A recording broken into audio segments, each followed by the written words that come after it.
Assalamualaikum warahmatullahi wabarakatuh. Apa kabar semua? Semoga sehat dan tetap semangat. Kali ini kita akan membahas akuntansi perusahaan dagang untuk buku besar, neraca saldo, dan jurnal penyesuaian. Baik, sekarang kita mulai dari buku besar. Buku besar itu ada buku besar umum dan buku besar pembantu. Perbedaannya adalah buku besar umum itu isinya adalah kumpulan dari akun-akun sejenis. Sedangkan buku besar pembantu adalah buku besar yang merinci saldo dari buku besar utama.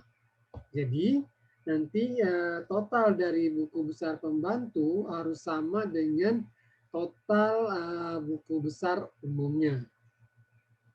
Buku besar pembantu ada 4, yaitu buku besar pembantu piutang, utang, kemudian buku besar pembantu persediaan, dan buku besar pembantu aktiva tetap. Jadi ada 4 macam buku besar pembantu.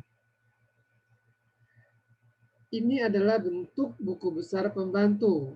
Nanti setiap perusahaan akan berbeda bentuknya sesuai dengan kebijakan yang diberlakukan di perusahaan tersebut. Ini adalah bentuk, kita pakai bentuk buku besar pembantunya 4 kolom. Di sini ada nama, alamat. Nama ini adalah nama dari debitur atau kreditur. Ini adalah alamat. Ini adalah untuk menulis kode dari debitur atau kreditur. Jika buku besar pembantu piutang, disebutnya di sini adalah nama debitur. Jika kita menyusun buku besar pembantu utang, di sini adalah nama krediturnya. Bagaimana proses pencatatannya? Proses pencatatan dalam buku pembantu dapat dilakukan langsung dari bukti transaksi atau melalui jurnal khusus. Jadi ada 2 cara untuk mencatat buku besar pembantu. Pertama, bisa dari bukti transaksi, kemudian yang kedua bisa dari jurnal khusus. Setelah kita menyusun buku besar pembantu, kita melakukan posting jurnal khusus ke buku besar. Caranya sama. Posting ini adalah pemindah bukuan. Di perusahaan jasa kita juga sudah melakukan posting dari jurnal umum ke buku besar. Tapi di perusahaan dagang kita posting dari jurnal khusus, di mana ada jurnal penjualan, pembelian, penerimaan kas, pengeluaran kas, dan jurnal umum juga termasuk. Ini kita buat pada akhir bulan. Berikut adalah neraca saldo Dwi Harpit. Nanti kita akan menyusun buku besar, kemudian neraca saldo dan penyesuaian berdasarkan neraca saldo Dwi Harpit ini. Ini adalah neraca saldo awal Dwi Harpit 30 November 2010. Saldo akhir di 30 November merupakan saldo awal di Desember 2010. Ini adalah kelompok aktiva, utang, dan modal. Tidak ada biaya, tidak ada pendapatan maupun pembelian, ya, karena ini adalah neraca saldo setelah penutupan. Ini disajikan jurnal pengeluaran kas dan rekapitulasi dari berbagai macam bukti transaksi. Ini juga sudah kita pernah dibahas pada video sebelumnya mengenai jurnal khusus perusahaan dagang. Jurnal pengeluaran kas beserta rekapitulasi, jurnal penerimaan kas dan rekapitulasinya, jurnal penjualan dan rekapitulasi, jurnal pembelian dan rekapitulasi, kemudian ada jurnal umum. Nah, dari jurnal-jurnal tersebut kita buat buku besar pembantu. Buku besar pembantu ini, untuk buku besar pembantu piutang kita tinggal lihat jurnal penjualan, ya. Jurnal penjualan mengakibatkan terjadinya piutang. Jadi kita lihat di jurnal penjualan itu ada apa saja atau ada siapa saja. Di jurnal penjualan ini hanya ada Universitas Bina Nusantara, berarti hanya ada 1 buku besar pembantu. Apabila nanti di sini ada banyak debitur, berarti kita harus buat buku besar pembantunya sebanyak debitur yang ada di sini juga. Kita lihat buku besar pembantu untuk Universitas Bina Nusantara. Saldo awal ini kita ambil dari neraca saldo. Dari neraca saldo ini. Ya. Ini adalah untuk piutang dagang 2.500.000. Semua saldo awal kita ambil dari sini. Ya. Kita asumsikan 2.500.000 itu adalah piutang Universitas Bina Nusantara. Nah, di kolom referensi ini sebenarnya bukan tanda tanya, harusnya di sini ini adalah tanda checklist untuk menunjukkan bahwa ini adalah saldo awal. Saldo awal langsung kita pindahkan ke kolom saldo, bukan debit, bukan kredit, tapi di debit di kolom saldo. Kemudian kita lihat penjualan di dalam jurnal penjualan. Tadi ada 450 juta penjualan ke Universitas Bina Nusantara. Saldo 2.500.000 kita tambahkan dengan penjualan yang sekarang menjadi 452.500.000.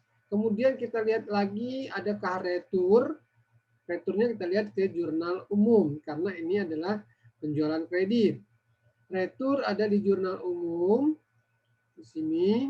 Nah, piutang dagang Universitas Bina Nusantara di kredit. Retur 22.500.000, kemudian ada pelunasan di jurnal kas masuk.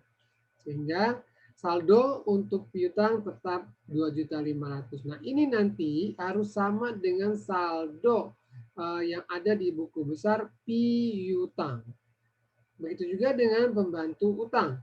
Pembantu utang saldo awal kita lihat tadi di neraca saldo. Kemudian pembelian kita lihat di jurnal pembelian untuk membentuk buku besar pembantu utang. Karena utang itu terjadi akibat pembelian secara kredit. Ya, masuknya ke dalam jurnal pembelian. Begitu juga dengan retur kita lihat di jurnal umum. Sehingga sekarang hanya ada 113.580.000 untuk saldo utang kita.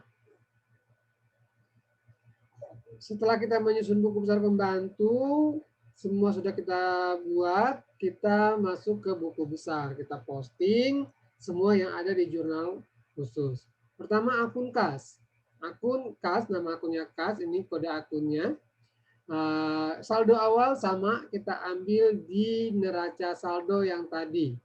Ya, kemudian untuk menyusun buku besar kas, kita tinggal melihat saldo awalnya berapa, kemudian masuk ke jurnal penerimaan kas, kemudian masuk ke jurnal pengeluaran kas. JKM, jurnal kas masuk, jurnal kas keluar. Karena kas ini hanya ada di jurnal penerimaan kas dan jurnal pengeluaran kas. Kita lihat di sini.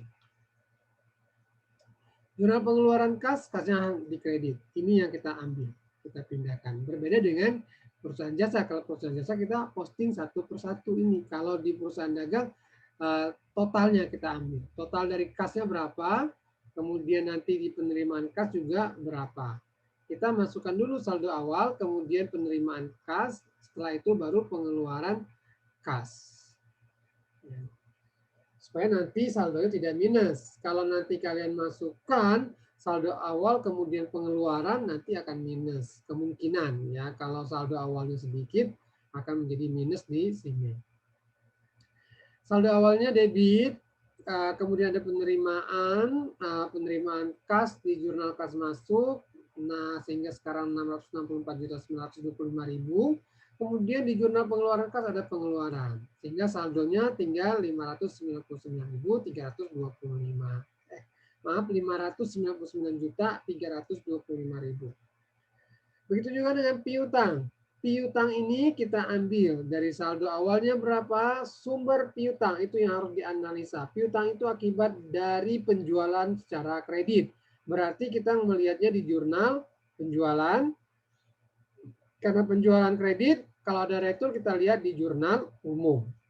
Kemudian pelunasan piutang kita lihat di jurnal kas masuk. Jadi dalam menyusun piutang dagang, buku besar piutang dagang, kita melihat saldo awal, kemudian jurnal penjualan terjadinya piutang, retur jurnal umum apabila ada retur, dan jurnal kas masuk apabila ada pelunasan. Semua kita ambil totalnya, kecuali jurnal umum. Jurnal umum tetap postingnya 1/1. Ya. Di sini kode akunnya 1/1. Piutang lain-lain hanya ada saldo awal. Walaupun di jurnal khusus kita tidak ada piutang lain-lain, adanya hanya di neraca saldo awal, tetap harus kita buat buku besarnya. Karena nanti kita akan menyusun neraca saldo berdasarkan saldo-saldo yang ada di buku besar ini. Kalau tidak kita buat nanti akan ketinggalan. Nah, kemudian begitu juga dengan persediaan barang dagang hanya ada di saldo awal. Ya. Kemudian perlengkapan usaha, saldo awalnya, kemudian kita ada pembelian di jurnal kas keluar, jurnal pengeluaran kas berarti pembeliannya. Di saldo awal debit, pembelian debit bertambah, karena perlengkapan kita bertambah akibat dari pembelian. Tapi kita mengambil dari jurnal kas keluar, karena kita mengeluarkan uang untuk membeli perlengkapan sebesar 500.000 ini. Peralatan juga hanya ada saldo awal, tidak ada pembelian. Ya. Kemudian akumulasi depresiasi peralatan juga belum ada penambahan, masih saldo awal. Kendaraan juga tidak ada pembelian, saldo awal 75 juta. Akumulasi juga masih 8.300.000 di kredit. Hutang dagang. Hutang dagang ini kita lihat saldo awal. Kemudian hutang terjadi akibat adanya pembelian secara kredit. Pembelian secara kredit dicatat di dalam jurnal pembelian. Makanya kita lihat di jurnal pembelian ada pembelian sebesar 66.550. Kemudian kita lihat lagi di jurnal umum apakah ada retur. Nah, kita lihat returnya ada di jurnal umum. Kemudian setelah jurnal umum kita lihat lagi utang dagang ini kalau kita melakukan pelunasan berarti di jurnal pengeluaran kas. Apakah di jurnal pengeluaran kas ada? Kalau ada kita masukkan, berhubung di sini tidak ada atau belum ada pelunasan atau pembayaran hutang, makanya di sini tidak saya masukkan untuk jurnal pengeluaran kasnya. Jadi kita masih punya utang 113.580.000. Hutang sewa, saldo awalnya 22.500.000, kemudian ada pembayaran, berarti jurnal kas keluar. Sebenarnya modal hanya ada saldo awal. Penjualan ada penjualan tunai, penjualan kredit. Kita hanya melihat penjualan tunai ada di jurnal kas masuk. Ya, kita menjual secara tunai berarti di jurnal kas masuk, jurnal penerimaan kas itu ada kolom penjualan di sebelah kredit. Penjualan kredit ini kita lihat di jurnal penjualan. Berapa total penjualannya? Sekarang kita memiliki penjualan 555 juta. Retur penjualan kita lihat ada pada penjualan tunai dan kredit. Karena kita ada jurnal khusus kas keluar, pengeluaran kas, dan jurnal umum.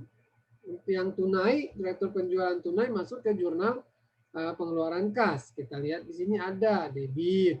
Kemudian jurnal umum untuk penjualan secara kreditnya. Hingga punya retur penjualan 40 juta. Potongan penjualan juga kita lihat. Potongan penjualannya berapa. Semua ini kita ambil dari, untuk diingat, kalau yang ada di kolom serba-serbi ini, kita posting buku besarnya satu persatu. Masing-masing punya buku besar. Berbeda dengan kolom ini. Ya. Kalau kolom pembelian, hutang dagang kita ambil totalnya. Kolom serba-serbi kita posting buku besarnya satu persatu sesuai dengan nama akunnya masing-masing. Ya, kita lanjut kembali lagi ke buku besar. Buku besar pembelian tunai dan pembelian kredit. Pembelian tunai berarti jurnal pengeluaran kas, pembelian kredit ke jurnal pembelian. Retur pembelian akan mengurangi pembelian, berarti ada pembelian tunai, pembelian kredit juga. jurnal kas masuk, dan jurnal umum. Biaya advertensi ini hanya ada di jurnal kas keluar tadi di kolom serba-serbi. Berarti kita posting ke sini dia, ya. Kemudian biaya gaji juga di jurnal kas keluar tadi di kolom serba-serbi, biaya listrik juga. Nah, semuanya sudah kita posting. Setelah semua kita posting, kita kalau menggunakan buku besar seperti ini, saldonya langsung di sini ya, berbeda dengan buku besar bentuk T. Kalau bentuk T kita harus jumlahkan dulu, debitnya berapa, kreditnya berapa, selisihnya berapa, saldo normalnya di mana. Kalau berbentuk seperti ini, kita langsung pada kolom saldonya. Debit pindahkan ke debit, kredit pindahkan ke kredit. Kita lihat. Ini adalah neraca saldo Dwi Harvit per 31 Desember 2010. Ini adalah saldo-saldo yang kita ambil berdasarkan buku besar yang tadi, bukan berdasarkan neraca saldo awal. Ya. Jadi sudah ada neraca saldo awal sudah dipengaruhi oleh berbagai macam transaksi, sehingga saldo akhirnya sekarang seperti ini. Kalau di neraca saldo awal hanya ada aktiva, utang, dan modal. Sekarang di neraca saldo per 31 Desember karena sudah ada kegiatan perusahaan, makanya muncul penjualan, pembelian, dan biaya-biaya. Kalau tidak balance berarti ada kesalahan. Harus dicek kembali di buku besarnya. Kemungkinan ada yang belum kita posting. Setelah kita menyusun neraca saldo, langkah selanjutnya mungkin teman-teman sudah tahu, kita harus menyusun jurnal penyesuaian. Jurnal penyesuaian kita buat berdasarkan neraca saldo ini, kemudian kita hubungkan dengan data penyesuaian yang ada. Sebelumnya kita harus pahami dulu bagaimana jurnal penyesuaian di perusahaan dagang. Nah, di perusahaan dagang ini sebenarnya sama dengan perusahaan jasa untuk jurnal penyesuaiannya, tetapi perbedaannya pada perusahaan dagang ini ada penambahan perkiraan untuk persediaan barang dagang. Untuk persediaan barang dagang ini ada dua metode yang dapat digunakan untuk menyusun penyesuaiannya.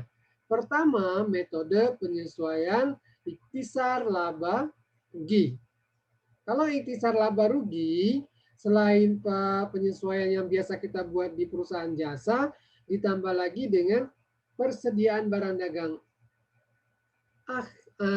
dagang awal, ini kita pindahkan ke kredit, karena di neraca saldo dia ada di debit, persediaan awalnya kita pindahkan ke kredit. Kemudian yang kedua kita memunculkan persediaan akhir. Persediaan akhir ini kita ambil berdasarkan data penyesuaian akhir periode. Nah, kalau untuk persediaan awal kita lihat di neraca saldo. Oke. Kemudian metode yang kedua ada metode HPP, harga pokok penjualan. Kalau metode HPP, selain yang biasa kita buat di perusahaan jasa, penyesuaiannya kita tambah dengan penyesuaian metode HPP. Semua unsur-unsur pembentuk HPP harus kita buat jurnal penyesuaiannya. Di sini persediaan barang dagang awal, HPP pembelian, HPP biaya angkut, HPP persediaan awal di kredit. Kalau di neraca saldo pembelian ini ada di debit, kita pindahkan dia ke kredit, biaya juga di debit, pindahkan ke kredit, persediaan di debit, pindahkan ke kredit. Debitnya HPP. Begitu juga dengan yang ini, retur pembelian itu ada di kredit, pindahkan dia ke debit, HPP. Potongan pembelian juga ada di kredit, pindahkan dia ke debit, HPP.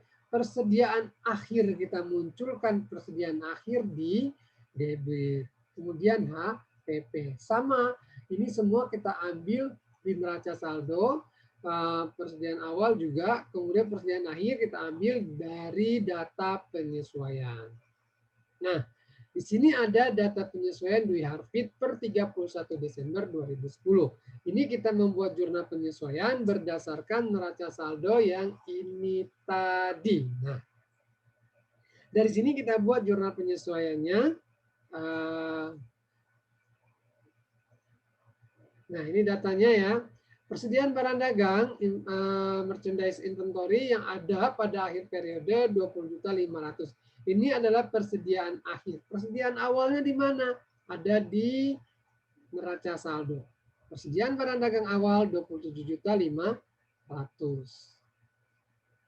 Kemudian advertensi dibayar di muka 1.500.000. Tadi kita bayar advertensi dibayar di muka itu biaya advertensi sebesar 2 juta. Sekarang biaya advertensi dibayar di mukanya tinggal 1.500.000.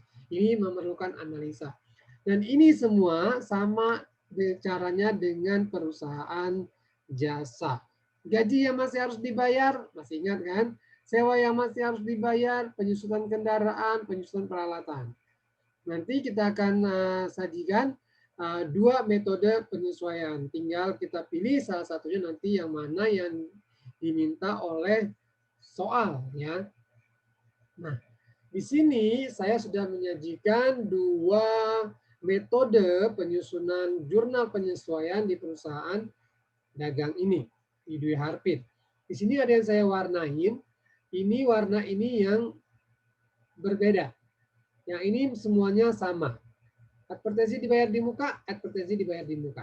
Jadi untuk yang tidak saya warnain ini sama. Ya, walaupun menggunakan metode ikhtisar, metode APP, caranya sama. Dengan perusahaan jasa juga sama. Perbedaannya, jika kita menggunakan metode ikhtisar rugi laba, kita menambahkan persediaan barang dagang awal dan barang dagang akhir. Barang dagang awal ada di neraca saldo, barang dagang akhir ada di data penyesuaian. Barang dagang awal di kredit, barang dagang akhir di debit, karena kita akan memunculkan persediaan barang dagang akhir. Jika menggunakan metode HPP, semua unsur pembentuk HPP tadi kita buat penyesuaiannya. Pembelian, kemudian barang dagang awal, retur pembelian, barang dagang akhir. Kenapa tidak ada biaya?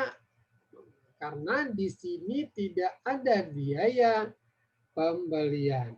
Jadi kita lihatnya di sini ada pembelian, retur pembelian, persediaan barang dagang. Nih. Oke, kita lanjut kembali ke penyesuaian ini. Nah, dari sini kita jumlahkan. Jumlahnya akan berbeda karena di metode ikhtisar rugi laba kita hanya menambahkan untuk persediaan awal dan akhir. Sedangkan metode HPP semua unsur-unsur pembentuk HPP kita buat. Retur pembelian, jika nanti ada potongan pembelian juga kita masukkan potongan pembelian. Karena kebetulan pada Dwi Harpit ini tidak ada potongan pembelian, makanya di sini tidak ada potongan pembelian. Jika ada nanti kita pakai. Kita masukkan juga potongan pembelian HPP. Ya. Mengunculkan persediaan akhir, PBD persediaan barang dagang akhir ya. Kemudian HPP ini adalah harga pokok penjualan. Yang ini sama. Oke. Demikian teman-teman. Semoga bermanfaat. Terima kasih ya. Semoga dapat menyusun buku besar pembantu, buku besar umum, serta menyusun neraca saldo, juga penyusunan AJP dengan beberapa metode ini. Semoga teman-teman dapat memahami dan diberikan kemudahan. Terima kasih. Wassalamualaikum warahmatullahi wabarakatuh.